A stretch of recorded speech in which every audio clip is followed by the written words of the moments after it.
So to make this pants, I'll be taking from my waist to my crotch line, which is 12 inches. The length of my waist to my crotch line is 12 inches. Then I connected the line horizontally.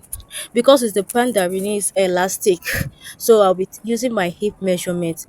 Mind you, I'll not be using my waist measurement. So I took quarter of my hip measurement on that crouch line plus additional 2 inches. I marked the same thing at the waistline. You can add 3, 4 or 5 inches depending on how wide you want your pants to be. Then from there I took half of my thigh measurement and I added extra 2 inches. Then I make a curve. I went up by 2 inches, then I make a curve. You can use your pattern ruler if you have to make a curve. I'm sorry I don't have my pattern ruler beside me as at the time I was making this video. Then from there I took my waist to my new measurement, which is 20 inches plus 1 inches plus 1 inch seam allowance for folding. Then I connected the line together. So the next thing I'll be doing now is to go in by 1 inch for the waistline and connect on the crush line. So after connecting it slantly, I measured what I have at the thigh measurement. I measured everything and placed it at the hemline. Then I connected it straight.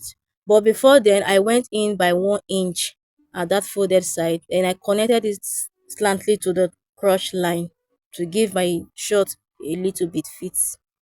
Then I came down by half an inch for the front and slant it. That's to give the front side a shape.